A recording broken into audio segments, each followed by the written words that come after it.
हैं और आज कुछ क्रिकेटिंग और कुछ नॉन क्रिकेटिंग और कुछ क्रिकेटर्स की क्रिकेट के मैदान से जरा बल्कि अलग से बल्कि नॉन क्रिकेटिंग खबरें भी आपके साथ शेयर करेंगे। और पाकिस्तान के फॉर्मर कप्तान सॉरी बाबर आजम साहब, एक सेक्सुअल हैरेसमेंट के केस उन पर एक खातून ने फाइल किया था। रोशन भाई, आज लाहौर हाई कोर्ट में उसकी हेयरिंग हुई है और लाहौर हाई कोर्ट में जो हेयरिंग हुई है उसकी अगर आपकी इजाजत से इसकी तरफ आते हैं। Babar Azam sexual harassment case की अपडेट आपके साथ शेयर करेंगे कि क्या उसमें इस वक्त लेटेस्ट डेवलपमेंट है। दूसरे रोहित शर्मा, उनका जो फ्लॉप शो था इंटरनेशनल क्रिकेट में, वो डोमेस्टिक में भी उसी तरह फ्लॉप जारी है। ऐसे लगता है कि जैसे जंग सा लग गया मौसम भाई उनको। जंग को क्या कहते हैं, वो रस्ट। और उसके साथ साथ इमाम और खुशदिल की वापसी की खबरें चल रही हैं। चलिए, खुशदिल की तो फिर समझ आती है, इमाम की मुझे नहीं समझ आ रही। मैं कोशिश करूंगा कि आज आपसे ये वाली बात तो समझ के जो है ना वो यहाँ से उठूं। इसके साथ साथ साइम अयूब के हवाले से खबरें आ रही है कि वो चैंपियंस ट्रॉफी से आउट हो गए। ये भी मैं आपसे जानूंगा क्योंकि मेरे पास इतना है कि आपके पास कोई अच्छी खबर है इस हवाले से। वो आपको खबर है अच्छी बुरी का तो चले ये बाद में डिसाइड होगा, आप बताएंगे। सबसे पहले हम शुरू करते हैं जी बाबर आजम के हवाले से। आपको पता है कि बाबर आजम पर एक मुकदमा केस दर्ज करवाने वाली, एफआईआर दर्ज करवाने वाली एक मोहसिन भाई लेडी थी और आज इस केस की समाअत हुई है और लाहौर हाई कोर्ट में ये केस सुना गया और लाहौर हाई कोर्ट के जस्टिस असद जावेद घराल ने इस केस की हेयरिंग जो थी उसको सुना। और आज अदालत की जानिब से, कोर्ट की जानिब से जो नेक्स्ट हेयरिंग है उसमें उस लेडी को तलब कर लिया गया है और जो इस केस के इन्वेस्टिगेशन ऑफिसर हैं आईओ, उनसे भी इस लेडी का बयान लिख कर रिटन फॉर्म में जो है वो मांगा गया है कि जी आप इसको आइंदा समाअत पर पेश करें। जज साहब ने आज ये भी रिमार्क्स दिए कि अगर ये जो खातून है ये केस को आगे नहीं बढ़ाना चाहती तो इसे खत्म कर दिया जाए। इस खातून को, आपको याद होगी, इस खातून ने बाबर आजम के हवाले से बाबर आजम पर रेप, हैरेसमेंट, ब्लैकमेलिंग, पैसे बटोरने के इल्जाम आयद कर रखे हैं। जबकि बाबर आजम का ये मौकफ है इस मामले पर कि ये तमाम जो इल्जाम एलिगेशन है ये बेबुनियाद यानी बेसलेस और उनकी जो शोहरत है उसको नुकसान पहुंचाने की कोशिश है। और बाबर आजम ने ये मौकफ इख्तियार किया कि जो एडिशनल सेशन जज की अदालत में केस है उसे नल एंड वॉइड यानी कलअदम करार दिया जाए। ये आपको पता है हमीजा मुख्तार नाम की एक लड़की है, इन्होंने नवंबर 2020 में एक प्रेस कॉन्फ्रेंस में बाबर आजम पर एलिगेशन आयद किए थे और कि वो बाबर की नेबर हैं और एक ही स्कूल में पढ़ते थे। जबकि क्रिकेटर ने उनको मोहब्बत में धोखा दिया, 2010 में शादी का वादा किया, लेकिन जब भी निकाह का मुतालबा किया तो उन्हें टॉर्चर किया गया। तो इस तरह की ये खबर थी। बहरहाल दोनों फैमिलीज जो है वो शादी के लिए तैयार नहीं थे। पहले आकर बाबर आजम ने इनकार कर दिया। ये उस खातून का मौकफ है। बाबर आजम ने टोटली मोहसिन भाई इससे हमेशा इनकार किया है। तो ये सबसे पहले जरा इस केस की डेवलपमेंट के ऊपर आपसे मैं जरा एक क्विक कमेंट चाहूंगा और उसके बाद फिर जरा हम अपनी क्रिकेटिंग जो टॉपिक्स हैं उनकी जाने बढ़ेंगे। देखिए, ये केस मुर्दा जिसे कहते हैं ना, मुर्दा घोड़ा, उसके अंदर जान डालने की एक नाकाम सी कोशिश है। बाबर कोई भी दूध का धुला नहीं होता, बाबर क्या तो और क्या। लेकिन मोहसिन जहां साहब, एक बात तो तय है, बाबर इतना बेवकूफ नहीं है जितना लोग उसे समझते हैं। और ये खातून वापस ले चुकी थी, कह चुकी थी कि जी मैंने, पहले तो इसने बड़ा हंगामा किया, बड़ा आयन कराया यूट्यूबरियों ने, पाकिस्तानी, बड़ा जारी बात है उनके लिए क्या कहते हैं, गोल्ड डिगर्स के लिए सोने की खान दी, तो उन्होंने इसको बड़ा उछाला। ऑल ऑफ अ सडन काफी अरसे के बाद आया। देखिए, जारी बात है फैब्रिकेटेड जैसे स्टोरियां छपती हैं, इसी तरह मैलिफाइड इंटेंशंस के साथ। जारी बात है मोहसिन साहब, जब आप मशहूर हो जाते हैं, देखिए ना, एक काम हुआ है 2010 में, it happened in 2010 and you have to wait 10 years. 10 years, 10 साल को रुकता मोहसिन। कप्तान बनने से पहले Babar Azam world class player बन रहा था, नाम था, काम था, हर बंदा उसका फैब फोर में ले रहा था। ये तो 2020 के बाद जब वो कप्तान बना वो फारिग हो गया। पर अगर मेरा कोई प्रॉब्लम है, मैं आपसे आज बात करूंगा या 10 साल आपका इंतजार करूंगा कि पहले आप किसी जोगे हो जाए, आपके पास माल पानी आ जाए, ताकि मैं आपकी दुखती रंग में हाथ रखूं। और देखें, विद ऑल ड्यू रिस्पेक्ट, खवातीन को ना एक एडवांटेज होता है। हमारे ये जो माशरा है ना, वैसे तो बाहर के मुल्कों में खवातीन ही के लिए सारी अदालतें होती हैं, लेकिन हमारे माशरे में लोगों को एक गलतफहमी है, मिसपरसेप्शन है कि शायद मर्दों का डोमिनेटेड है। किसी हद तक होगा, लेकिन खवातीन, आप एक कुर्सी, ये है ना सोफा, इस पे मैं चादर डाल दूं, लोग इसको भी एहतराम देंगे, वो समझेंगे कोई खातून बैठी हुई है।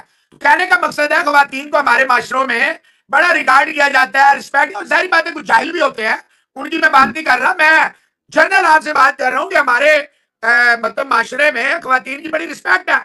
मोहसिन निजात साहब, मैं ये मानने को तैयार नहीं हूं कि 10 साल तक आप मुझे उल्लू बनाते रहे हैं। मैं अपनी मर्जी से उल्लू बनता गया। देखे ना, 2 महीने होता है, 3 महीने होता है, 5 महीने होता है, 6 महीने होता है, 1 साल के बाद लड़की को पता चल जाता है कि यार इसका जो मकसद था ना वो कुछ और था। आप जो है ना, जहरी बात है, आपको जब पता लग गया था केस करने से नुकसान बाबर का 1 रुपए का, लड़की का 99 रुपए का, कोई भी लड़की हो, कोई भी लड़की होगी, खबरों में आएगी मोहसिन साहब ऐसी लड़की से तो कोई फिर ऐसे ही शादी करेगा।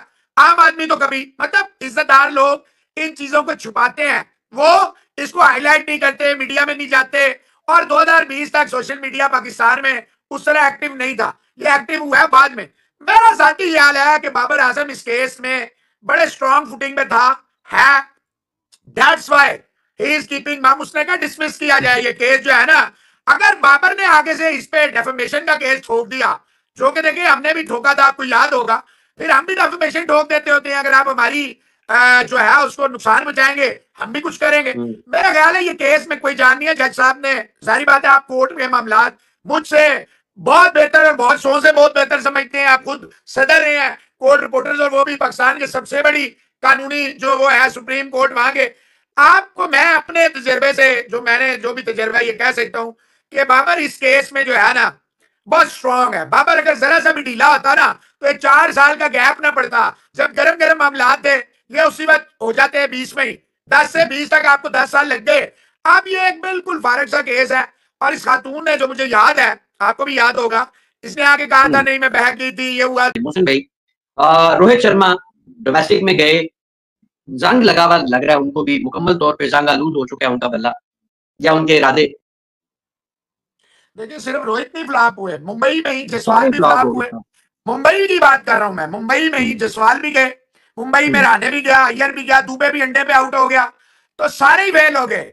रोहित और जसवाल को लेने के लिए दो जो रेगुलर ओपनर थे वो बेचारे बाहर बैठे, वो बैठे और ये जनाब अंदर आए और कुछ भी ना कर सके, और nothing like of a shot. जैसे हम रोहित और विराट को आउट होता देख रहे हैं, अच्छा वहां पंत ने भी कुछ नहीं किया, पंत भी एक पे गया, गिल ने भी कुछ नहीं किया। जितने भी दिग्गज स्टार्स उतरे हैं सारे के सारे, कोई पंजाब से फेल हो गया, कोई दिल्ली से फेल हो गया, कोई मुंबई से फेल हो गया, और पंजाब की पूरी टीम 50 पे आउट हो गई। मोहसिन साहब 50 पे कर्नाटका ने इनको लंबा डाल दिया।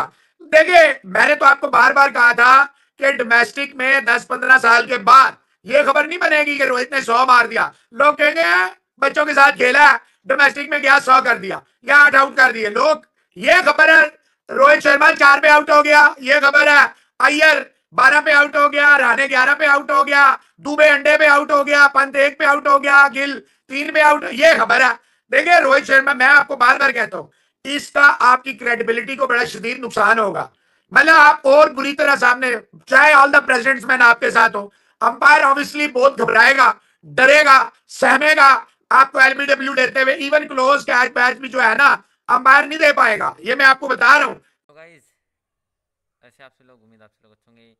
सो India versus Australia 4 test match, और 358 पर 9 विकेटें गिर चुकी हैं इंडिया की, और नीतीश कुमार रेड्डी ने अपनी मेडन टेस्ट सेंचुरी ठोक दी थी। कमाल की परफॉर्मेंस, और एक समय बहुत बुरे हालात थे, फॉलो ऑन बचाने के लिए लड़ रहे थे, लेकिन अब सिर्फ 116 की लीड रह गई है, और अभी भी नीतीश कुमार रेड्डी क्रीज पर हैं, और हालांकि एक ही विकेट बाकी है, लेकिन यहाँ से 80 नंबर तक अगर पहुँचा दिया तो काफ़ी अच्छी होगी।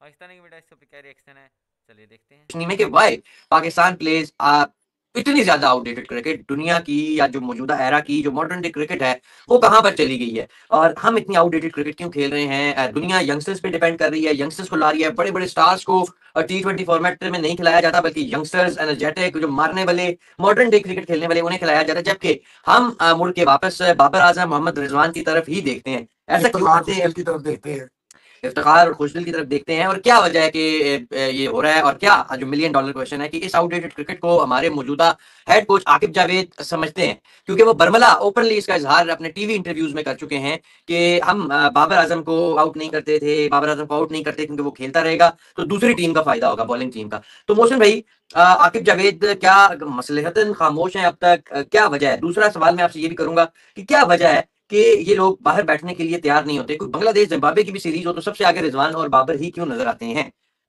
एक तो ये आउटडेटेड क्रिकेट का एक मौसम भाई है सवाल। अब मैं आपको एग्जांपल दूंगा, ये जो बैथल खेल रहा है, अभिषेक शर्मा खेले, जो नए लड़के इंटरनेशनल क्रिकेट में इस वक्त आ रहे हैं और मारते हैं, मौसम भाई इनको इनके मुल्कों ने, इनके बोर्ड्स ने, इनकी टीमों ने, इनकी मैनेजमेंट ने, कप्तानों ने, कोचों ने कंसिस्टेंट रन दिया। आप भी दें, किया ना, आप भी दें, क्या पोटेंशियल है।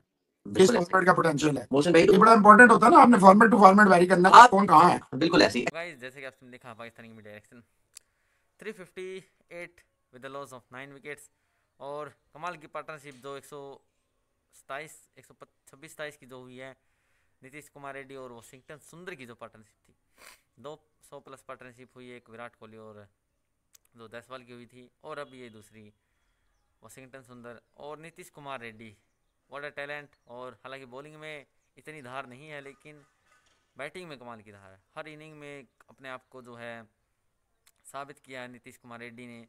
और 40 की इनिंग तो खेल ही रहे थे लगातार इस सीरीज़ के अंदर, लेकिन अब सेंचुरी भी आ गई है, और ऐसे समय पर आई जहां लीड ऑलमोस्ट 200 की बची हुई थी, वहाँ पे 7 विकेटें गिर चुकी थी, सुंदर ने हाफ सेंचुरी लगाई, कमाल की उन्होंने साथ निभाया।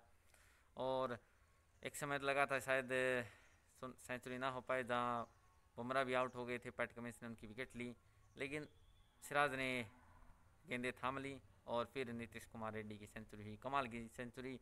और 116 रन अभी भी बाकी हैं, यहाँ से अगर इंडिया 20-25 रन या 30 रन, हालांकि बहुत मुश्किल है क्योंकि एक ही विकेट बाकी है, लेकिन अगर किसी तरीके से निकल गए तो कल चौथे दिन बैटिंग करना आसान नहीं होगा ऑस्ट्रेलिया के लिए, और इंडिया के पास काफ़ी अच्छा मौका है कि ये टेस्ट मैच भी जीत सकती है इंडिया। तो देखते कैसा रहता है, बैटिंग तो अच्छी कर दी है नीतीश कुमार रेड्डी, अब देखना है कल आके इंडियन बॉलिंग क्या करती है, और फिर से देखते हैं कितना टारगेट मिलता है और इंडिया क्या चेज़ कर पाता है या नहीं। कमाल का मैच चल रहा है, और आज गेम पलट दिया नीतीश कुमार रेड्डी ने। फिलहाल के लिए इस वीडियो में इतना ही।